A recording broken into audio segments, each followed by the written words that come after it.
Ma copine a couché avec un mec de Tinder pendant que je la traitais comme une reine, jusqu'à ce qu'un homme au mariage révèle la vérité et que son conte de fées s'effondre. Moi, Alexandre, 27 ans, j'ai rencontré ma fiancée Camille, 22 ans, l'automne dernier, vers Thanksgiving, à l'anniversaire de mon pote Julien. Je n'avais même pas prévu d'y aller ce soir-là, parce que j'avais une prise de service tôt le lendemain. Mais Julien a insisté, disant qu'il y aurait plein de gens sympas. Heureusement que j'y suis allé ou pas vu comment tout ça s'est terminé. J'étais juste là à la soirée, pas vraiment dans l'ambiance, quand cette fille est arrivée avec la copine de Julien.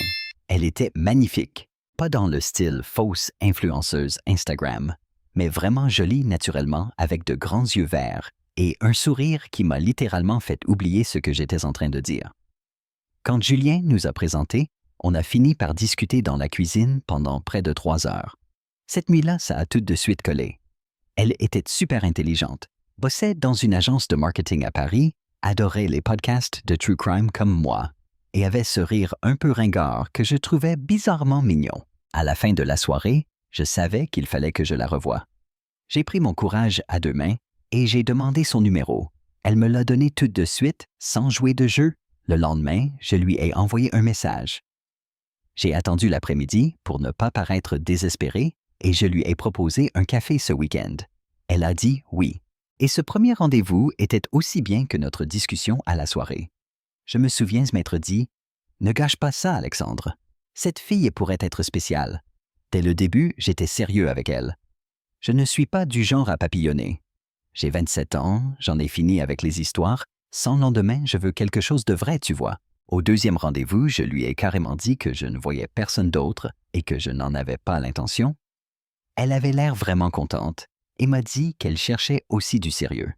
Après le 3e rendez-vous, je l'ai même emmenée dîner chez mes parents un dimanche. Avec le recul, c'était peut-être un peu tôt, mais j'étais tellement emballé par elle. Ma mère m'a envoyé un message ensuite en disant qu'elle pensait que Camille était la bonne. Si seulement elle savait. Bref, les premières semaines étaient géniales. J'organisais plein de rendez-vous, pas seulement des dîners ou des ciné, mais des trucs réfléchis selon ce qu'elle aimait. Elle avait dit aimer un groupe local, alors j'ai pris des places pour leur concert. Une autre fois, elle avait jamais été à ce rooftop à Paris, alors je l'ai emmenée là-bas pour son anniversaire. Je me donnais à fond les gars. Pour le côté physique, par contre, c'était bizarre. À chaque fois que ça montait d'un cran, elle freinait. Elle disait qu'elle voulait prendre son temps parce qu'elle tenait à ce qu'on construise une vraie relation avant d'aller plus loin. J'ai respecté ça à 100%. Jamais insisté, jamais râlé, jamais fait en sorte qu'elle se sente mal. Je me disais, si elle veut attendre, c'est cool. Je la respectais encore plus pour ça. J'aimais sa façon de poser ses limites et je ne suis pas un ado obsédé par le sexe qui ne se contrôle pas. Franchement, je trouvais ça rafraîchissant, cette envie de construire quelque chose de profond. J'avais pourtant des occasions de coucher avec d'autres filles à ce moment-là. Marion, une collègue, me draguait tout le temps. T'es abonné? Elle m'a même demandé de l'aider à déménager un week-end. On sait tous ce que ça veut dire. Une autre fille, la coloc d'un pote, était hyper claire aussi après une soirée chez eux. Mais j'ai refusé sans hésiter. J'étais à fond sur Camille. Je ne fais pas 2 histoires en même temps. Quand je suis avec quelqu'un, je le suis vraiment. Après 1 mois de relation juste avant Noël, on a eu un super dîner et on est officiellement devenu un couple. J'étais aux anges. J'ai même envoyé un message à mon frère ce soir-là. « Mec, je crois que j'ai trouvé ma femme. » Avec le recul, c'est tellement cringe. Les choses ont avancé vite. On est devenus de plus en plus proches. On dormait chez l'un ou chez l'autre. Presque tous les soirs, on a rencontré toutes. Les familles et amis. 1 an plus tard, j'ai fait ma demande à minuit le soir du Nouvel An avec une bague pour laquelle j'avais économisé 3 mois. Elle a pleuré, elle a dit oui, elle a posté partout sur Instagram. On faisait même des plans pour emménager ensemble, on regardait des appartements et tout. Je croyais vraiment avoir trouvé la bonne personne, quelqu'un qui me respectait, et voulait bâtir une vie avec moi. Je réfléchissais déjà à l'emplacement de la télé dans notre futur appart, et si mon setup gaming tiendrait dans la 2e chambre. J'avais même vidé la moitié de mon placard pour ses affaires, libérer un tiroir dans la salle de bain pour son maquillage et tout. Mon seul espace à moi, c'était le coin sous-sol, mon man cave. Là où je regarde la NFL, je joue à la console et je me détends. Mais même là, je pensais à comment on pourrait l'aménager pour nous deux une fois installés ensemble. Peut-être ajouter un canapé confortable à la place de mon vieux fauteuil pourri pour qu'elle puisse aussi traîner là pendant que je regarde les matchs. Ses copines venaient souvent chez moi au moins une fois par semaine. Sophie Claire et Lucie débarquaient pour ce qu'elles appelaient des soirées groupes. Elles étaient super sympas avec moi. Sophie ramenait du soda pour moi. Claire me demandait toujours des nouvelles de mon équipe de fantasy football et Lucie aidait même à débarrasser après le dîner. Je me disais que j'avais de la chance que Camille ait des amis aussi cool. Elle s'intéressait beaucoup à notre couple, aussi posait plein de questions sur nos rendez-vous, les cadeaux que je lui faisais, même où on en était physiquement. Je croyais juste qu'elles étaient de bonnes copines. Je pensais vraiment qu'on était solides. Bien sûr, on se disputait parfois comme tous les couples, mais rien de grave. Juste des broutilles, genre moi qui laisse traîner la vaisselle, ou elle qui met 3 heures à se préparer quand on doit sortir. Rien d'anormal. Le mois dernier, Camille et moi, on est allés à un mariage d'une de ses amies de fac. C'était dans un super vignoble, à 1 heure de Paris. Franchement, j'étais pas super emballé. Je connaissais à peine les mariés et je ratais un match des Patriots cet après-midi-là. Mais bon, en tant que fiancé exemplaire, j'ai mis mon seul costume potable et je me suis préparé à une journée de petites discussions avec des inconnus. Camille était sublime dans sa robe bleue et tout ce à quoi je pensais c'était « c'est ma meuf qui porte ma bague ». Tout le monde la regardait et franchement, j'adorais ça. Qu'ils regardent. À la fin de la soirée, c'est moi qui pars avec elle et les autres rentrent chez eux en rêvant d'être à ma place. Après la cérémonie, on discutait tous avant le dîner et je suis allé nous chercher à boire au bar. En revenant, j'ai vu un grand gars parler à Camille. Rien d'anormal, sauf son visage à elle, elle avait l'air mal à l'aise surprise. Je ne savais pas trop pourquoi, mais il y avait un malaise. Quand je suis arrivé, ils se sont tus, l'ambiance était bizarre. Camille l'a présenté Mathieu, juste un gars qu'elle connaissait de la fac. Elle l'a dit d'un ton tellement détaché, comme si c'était personne. Mais ce Mathieu, il la regardait bizarrement et elle fuyait son regard. Je n'ai pas trop réfléchi sur le coup. Je me suis dit qu'il y avait peut-être eu une histoire à la fac. On n'était pas à la même table, au dîner heureusement, et je n'ai pas revu Mathieu avant la soirée. J'étais dans la queue des toilettes quand il m'a rejointe. On a fait un peu la conversation de mec le repas le groupe, puis il m'a demandé s'il pouvait me parler en privé, qu'il avait quelque chose d'important à me dire. On est sortis sur la petite terrasse. Et là, il m'a balancé la bombe. Il connaissait Camille via Tinder, pas la fac. Ils avaient couché plusieurs fois autour de Noël dernier. Exactement au moment où Camille et moi, on prenait notre temps, parce qu'elle ne voulait pas aller trop vite. Ma première envie, c'était de lui casser la figure, mais il avait l'air vraiment gêné de me dire ça comme s'il voulait juste être honnête. Il m'a montré son téléphone avec leurs anciennes conversations Tinder de décembre et des textos après leur rencontre. Les dates correspondaient pile avec le début de ma relation avec Camille. Mathieu m'a dit qu'il ne savait pas qu'elle était en couple sérieux à l'époque. Il l'a su en la voyant au mariage avec la bague. Il ne voulait pas créer de drame, mais il trouvait ça injuste, après l'avoir entendu raconter à d'autres qu'ils étaient juste amis de fac. Avant que je réalise vraiment, il m'a filé son numéro au cas où je voudrais en reparler. Puis il est parti me laissant planter là complètement largué. J'ai passé le reste du mariage dans le brouillard. Camille me demandait ce qui n'allait pas, je lui ai dit que j'avais mal à la tête. Impossible de la regarder. Je pensais juste au fait qu'elle me faisait attendre, qu'elle voulait que ce soit spécial pendant qu'elle couchait avec un inconnu de Tinder au même moment. Le trajet du retour a été un calvaire. Elle essayait de discuter, mais je serrais le volant prêt à exploser. Mais je ne voulais pas lancer la discussion en conduisant. Il me fallait du temps pour réfléchir à ce que j'allais dire. De retour chez moi, j'ai prétexté devoir vérifier ma compo fantasy et je suis descendu au sous-sol. Je suis resté là dans le noir 2 heures à fixer mon poster des Patriots, à repenser à nos débuts. Tous ces rendez-vous réfléchis tout l'effort. Toutes les autres filles que j'ai repoussées parce que j'étais à fond sur Camille. Pendant ce temps-là, elle me disait d'attendre tout en couchant avec Mathieu. Ce qui m'a tué, c'est de repenser à des dates précises, comme le 22 décembre, je l'ai emmené patiner, puis dîner, j'ai dépensé 200 €. Elle m'a embrassé devant sa porte, mais a refusé d'aller plus loin. D'après les textos de Mathieu, elle l'a vu le lendemain soir. J'ai relu nos messages de l'époque. J'avais envie de balancer mon portable. Tous ces mots doux, notre connexion est spéciale. Je veux construire quelque chose de vrai avant de coucher ensemble. Quelle blague! J'ai ouvert un soda, j'ai mis SportsCenter, mais impossible de penser à autre chose. Je me demandais si tout avait été faux, si je n'étais qu'un pigeon. Camille est descendue vers minuit, elle a vu que j'allais pas bien. Impossible de la regarder. Je lui ai dit que j'étais fatigué, que j'allais monter après. Elle laisse monter seule, moi j'ai dormi sur le canapé du sous-sol. Le lendemain matin, j'ai regardé l'Instagram de Mathieu. Bien sûr, il y avait d'anciens posts de décembre. Sur l'un d'eux, on voyait clairement le sac de Camille dans son appart. Un vrai coup de poing. Je redoutais l'affrontement à venir. Une partie de moi voulait juste tout emballer, poser ses affaires devant la porte, la bloquer et basta. Mais après 1 an des fiançailles, elle méritait au moins une explication, même si rien ne pourrait justifier ça. Elle demandait sans cesse si j'étais malade. Je ne pouvais même pas la regarder sans sentir la colère monter. Après qu'elle ait assez insisté, j'ai fini par tout balancer. Je lui ai dit que j'avais parlé à Mathieu, que je savais qu'ils avaient couché ensemble plusieurs fois en décembre, que je savais qu'elle avait menti sur la façon dont ils se connaissaient. Vous auriez dû voir sa tête.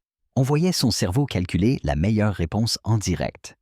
D'abord choquée, puis confuse, puis soudain calme. Mais elle ne l'a pas nié, ce qui voulait tout dire. À la place, elle a fait. Mathieu, c'est qui, genre, elle ne savait pas de qui je parlais. J'ai joué le jeu. Je lui ai dit que c'était le gars d'hier au mariage, qu'il m'avait montré leur conversation Tinder et texto, que ça correspondait pile au moment où elle me disait qu'elle voulait prendre son temps. Là, elle a changé de version. Soudain, elle se rappelait qui était Mathieu, mais prétendait que c'était une histoire sans importance qu'elle avait oubliée. Elle a dit qu'ils étaient sortis 1 ou 2 fois, rien de sérieux, qu'ils n'avaient pas couché ensemble, et que tout ça c'était avant qu'on soit officiel. J'ai tout de suite dit que c'était du pipeau. Je lui ai montré les captures d'écran envoyées par Mathieu avec des plans pour se voir le 23 décembre, le lendemain de notre soirée patinoire. Des messages où elle disait s'être bien amusée, vouloir le revoir. Là, elle s'est mise à pleurer, mais pas les larmes tristes, les larmes manipulatrices qu'on sort quand on est démasqué. Elle disait que c'était du passé, que ça ne comptait pas, qu'au final, c'est moi qu'elle avait choisi. Je ne cédais pas. Je lui ai demandé directement pourquoi elle me faisait attendre alors qu'elle couchait avec un mec Tinder. Sa réponse m'a donné envie de retourner la table. Selon elle, si elle m'a fait attendre, c'est parce qu'elle tenait à moi, qu'elle voyait un potentiel de couple. Avec les gars dont elle se fiche, elle couche direct, mais avec ceux qui comptent, elle veut construire une base solide. Donc, parce qu'elle tenait à moi, je devais attendre, faire des efforts pendant que d'autres n'avaient aucun effort à fournir. Dans quel monde est-ce logique? Elle insistait que c'était normal, que beaucoup de filles faisaient pareil, que ça ne remettait pas en cause ses sentiments. Elle disait qu'à partir de janvier, quand on est devenus officiels, elle avait tout arrêté avec Mathieu, que j'en faisais trop. Je n'y croyais pas. Je lui ai dit que j'avais besoin de réfléchir, qu'elle devait rentrer chez elle.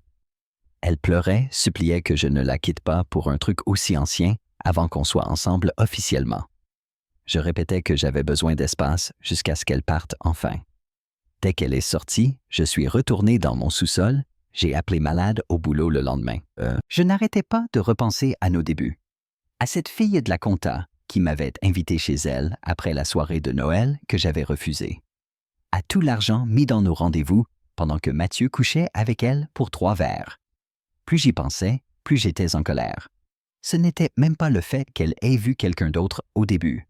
Ça, c'est normal. C'est le double standard, me faire attendre, parce que j'étais spécial alors qu'elle couchait sans effort avec d'autres. Camille m'a harcelé 2 jours. Message, appel, même une lettre manuscrite sous ma porte. Qui fait ça?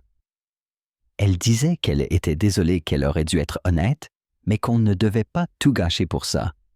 Presque 1 an plus tard, après 2 jours de silence, j'ai accepté de la voir dans un café neutre. Je ne comptais pas rompre, j'étais perdu. On avait passé une super année. On était fiancés. On avait des projets. Est-ce que j'allais tout jeter pour quelque chose arrivé au début? Bref, je l'ai vue dans un café où je savais que je pourrais garder mon calme. J'y suis allé en avance, j'ai pris une table dans un coin, le ventre noué. Quand elle est arrivée, Elle avait l'air épuisée, les cheveux attachés presque pas maquillés, portant un de mes sweats qu'elle avait piqué depuis des mois. Elle a voulu parler de tout et de rien, j'ai coupé court. J'étais là pour la vérité sur elle et Mathieu. Pas de fausses excuses. Elle s'est remise à pleurer et m'a fait un discours sur la peur de me perdre les regrets. Elle disait que ses amis lui avaient conseillé de me faire attendre de garder ses options ouvertes avec les plans Tinder. Ces filles avec qui j'avais dîné qui me souriaient à table, elle lui disait de me faire patienter, parce que j'étais un mec à épouser, mais de continuer à s'amuser à côté. Sophie, que je trouvais cool, lui avait même dit « Fais-le patienter pour vérifier ses intentions, mais tu peux t'amuser ailleurs si tu veux. » J'étais furieux. Mais Camille jurait qu'elle n'avait couché avec Mathieu qu'au tout début avant qu'on soit officiel, qu'elle l'avait coupé en janvier une fois notre couple lancé et qu'elle n'avait plus eu aucun contact. « Je sais que ce que j'ai fait c'est grave, disait-elle, en s'essuyant les yeux. Mais c'était avant nous. Toi aussi t'as peut-être fréquenté d'autres filles avant, non? Pourquoi ce serait différent? » Je lui ai rappelé que non, dès notre premier rendez-vous, j'avais arrêté de voir d'autres filles. J'étais à fond sur toi parce que je pensais qu'on construisait un truc. La différence, ce n'est pas qu'elle ait vu quelqu'un d'autre au début. C'est le double standard de me faire attendre alors qu'elle couchait avec des inconnus Tinder. Là, elle m'a sorti une logique tordue. « J'étais obsédée par toi, dès le début, disait-elle. C'est pour ça que j'ai suivi les conseils débiles de mes copines, pour te faire attendre, pour pas passer pour une fille facile pour que tu me respectes plus. C'était idiot, mais je l'ai fait parce que je tenais à toi. » Elle continuait. « Peu importe tes ex ou mes ex, ce qui compte, c'est qu'au final, je t'ai choisi toi. Je t'ai été fidèle chaque jour depuis qu'on est officiel, insistait-elle. Mathieu ne comptait pas. C'était juste un mec sur Tinder. C'est toi que je voulais épouser. C'est pour ça que j'ai accepté ta demande qu'on prépare notre avenir. » Je restais silencieux, le café me semblait trop petit, trop chaud, trop rempli de gens qui menaient leur vie alors que la mienne s'effondrait. Une partie de moi voulait la croire. Peut-être que je faisais trop d'histoires. Les gens fréquentent plusieurs personnes avant de s'engager.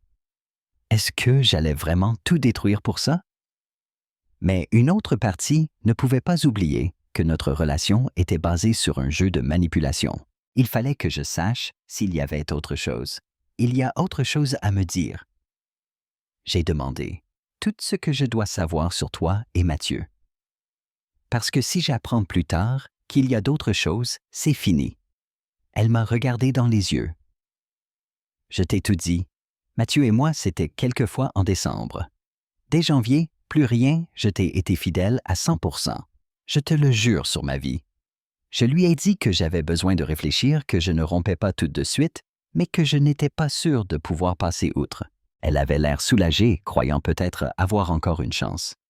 Mais j'avais déjà un plan. Je devais reparler à Mathieu, avoir sa version sans l'influence de Camille. Savoir si elle me mentait encore. En rentrant, j'étais partagé.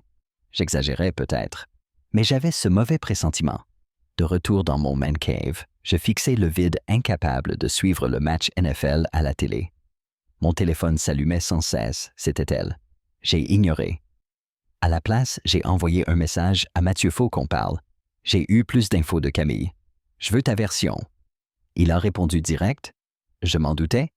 Je suis dispo demain après le boulot pour prendre un verre. Le lendemain, j'ai retrouvé Mathieu au Vieux Zinc en bordure de Paris. Je savais que Camille et ses copines n'y mettraient jamais les pieds. Mathieu était déjà là. C'était bizarre de s'asseoir en face du mec qui avait couché avec ma fiancée, mais il était aussi mal à l'aise que moi, ce qui a un peu détendu l'ambiance. Après la première bière, j'y suis allé cash. Camille dit que vous n'avez couché ensemble qu'en décembre, avant qu'on soit ensemble, et qu'elle ne t'a plus revu après. C'est la vérité? Mathieu a presque avalé de travers, il secouait la tête. Mais qu'elle te ment encore. Mon estomac s'est noué. Je le savais. Il soupire. Regarde, je cherchais rien de sérieux. J'ai 2 gamins, tu sais, 2 garçons de mon premier mariage. Je les ai que le week-end, alors quand je suis libre, je veux juste m'amuser. Ça m'a scié. Mathieu avait 2 enfants et Camille passait du temps avec lui, un père célibataire qui multipliait les plans Tinder pendant qu'elle me disait vouloir construire du sérieux. C'en était presque drôle si ce n'était pas aussi rageant. On a recouché ensemble en février, dit-il en sortant son téléphone. Regarde les dates. Il me montre des textos de Camille 16 février. Ça faisait 2 mois qu'on était officiellement ensemble. C'est elle qui lui a écrit en premier après son retour en ville, disant qu'il lui avait manqué qu'elle voulait le revoir. D'autres messages le lendemain où elle disait s'être éclatée qu'il fallait recommencer. Pas de doute sur ce que c'était. Le 16 février. Je me souviens parfaitement de cette semaine. Camille m'avait dit qu'elle avait besoin d'espace pour réfléchir. J'étais en panique, je croyais qu'elle allait me larguer. J'avais même acheté des fleurs, préparé un dîner romantique pour la récupérer. Pendant ce temps, elle était avec Mathieu. Elle m'avait dit que vous étiez en pause, que ça n'allait plus, dit Mathieu, vraiment désolé. Je ne l'aurais jamais fait si j'avais su qu'elle était en couple. Une pause. On n'a jamais été en pause. Elle m'a juste dit qu'elle avait besoin de réfléchir seule. Jamais parlé de rompre ou de voir d'autres mecs. C'était de la tromperie en douce. Le pire, c'est quand Mathieu me montre d'anciens messages où Camille me décrit comme le gars chiant qu'elle fréquente, qu'elle est avec moi parce que j'ai un bon boulot et que je la traite bien. Elle disait à Mathieu qu'elle n'était même pas vraiment attirée physiquement, mais qu'elle me voyait en bon mari. Pendant qu'à moi, elle disait que j'étais l'homme de sa vie le plus beau qu'elle ait jamais connu et tout le blabla. Mathieu était vraiment désolé de me montrer tout ça. Il m'a dit qu'il s'était senti comme une merde en apprenant au mariage que j'étais son fiancé et que c'était pour ça qu'il m'en avait parlé. Aucun mec ne mérite ça. Il m'a expliqué qu'à chaque fois qu'elle disait être occupée par le boulot ou une soirée entre filles en décembre, elle était avec lui. Toutes les fois où elle me disait vouloir prendre son temps, elle allait chez lui le soir même. Mais la fois de février, c'était la goutte d'eau. Ce n'était plus avant nous. C'était de la tromperie pure 2 mois après le début de notre couple officiel. À la fin, j'étais juste vidé. Complètement vidé. Mathieu et moi, on a même sympathisé bizarrement 2 mecs bernés par la même fille. On s'est échangé nos numéros, il m'a dit que je pouvais l'appeler si besoin. Sur la route du retour, je n'étais même plus en colère, juste vide. Tous les souvenirs avec Camille étaient souillés. Tous les je t'aime, tous les projets, tous les moments, c'était du vent. Je me sentais comme un idiot d'y avoir cru, d'avoir fait ma demande, d'avoir cru à notre histoire. Rentré chez moi, j'ai rassemblé toutes ses affaires, vêtements, produits de cadeaux, photos. J'ai tout mis dans des sacs poubelles, même pas des cartons. Voilà ce que valait cette relation. Puis, je lui ai envoyé une photo de ses affaires avec juste 4 mots. C'est fini. Viens récupérer tes trucs. Elle a appelé direct. J'ai pas répondu. Elle a envoyé des messages. Que se passe-t-il? Pourquoi tu ne réponds pas? Qu'est-ce que tu veux dire par « c'est fini » ? J'ai juste répondu « parle à Mathieu ». Je sais pour février. Ne me contacte plus. Elle est devenue folle. Appels, messages, vocaux. Cris, excuses, larmes. Elle disait que février c'était une erreur qu'elle regrettait, qu'elle était perdue par la vitesse de notre relation. Que des excuses. Je n'ai rien répondu. J'ai mis mon téléphone en silencieux. Je suis descendu dans mon sous-sol.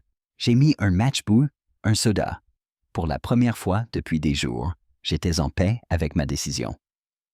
C'était réglé. Elle a débarqué chez moi 1 heure plus tard en pleurs tapant à la porte. J'ai pris ses sacs, j'ai entrouvert juste assez pour tout poser dehors. J'ai refermé sans un mot. Elle a hurlé pleurer. « Tu fais la plus grosse erreur de ta vie, tu ne me mérites pas. » Puis, elle a lâché. « Tu sais quoi? » Je retourne avec Mathieu. Lui, au moins, il sait comment traiter une femme. J'ai éclaté de rire, j'ai ouvert juste assez la porte pour lui dire « Tu sais que Mathieu a 2 enfants de son premier mariage, hein? Amuse-toi bien comme belle-mère. » Sa tête était priceless. Toute la colère a laissé place à la stupeur. Elle savait pas pour les gosses. D'un coup, elle était moins pressée de retourner vers lui. J'ai refermé la porte, elle est restée figée. Puis, elle a recommencé à crier pleurer 20-30 minutes avant de partir. Après son départ, j'ai passé des coups de fil. D'abord à ses parents qui payaient la plupart du mariage. Je leur ai dit pourquoi c'était annulé sans rien cacher. Leur fille m'avait trompé 2 mois après le début de notre couple. Elle avait menti jusqu'à ce que je le découvre via l'autre gars. Son père était furieux, pas contre moi, contre elle. Il est très à cheval sur les valeurs. Il s'est excusé auprès de moi, il avait honte de sa fille. J'ai su ensuite qu'il avait coupé ses virements pour son bel appart à Paris et lui avait dit « Si tu ne peux pas être honnête avec l'homme que tu veux épouser, tu ne peux être honnête avec personne. Après, j'ai appelé la salle, le traiteur, tous les prestataires, tout annulé. Heureusement, peu de frais non remboursables. Ça fait 2 semaines. J'ai tout bloqué son numéro ses réseaux. J'ai dit à nos amis communs que je ne voulais plus rien savoir sur elle. Une vraie coupure. Certains diront que c'est froid de ne pas lui avoir laissé une dernière explication, pas de grande scène. Mais que restait-il à dire? Elle m'a menti, trompé, humilié. Je ne suis pas du genre à faire des drames. Quand j'ai fini, j'ai fini. Et là, c'était fini. Plutôt que de gaspiller mon énergie dans la colère ou la vengeance, je me concentre sur moi. Je passe du temps dans mon man cave, je regarde le foot, je joue à la console, je me soigne. Des potes du Fantasy League passent le dimanche. Ça fait du bien. Le pire, c'est que la saison de foot touche à sa fin et je n'ai plus personne à accuser de ma mauvaise humeur à part d'elle quand les matchs seront finis. Mais au moins, j'ai découvert la vérité avant le mariage, avant d'acheter une maison, avant d'avoir des enfants. J'ai évité le pire. Et tu sais quoi? Le plus drôle, c'est que maintenant, je vois parfois Mathieu. C'est un mec bien, lui aussi s'est fait avoir. Ses enfants sont cool aussi. On va mater des matchs dans des bars, il m'a présenté une de ses collègues super canon la semaine dernière. Je prends de mon temps, mais ça fait du bien de tourner la page.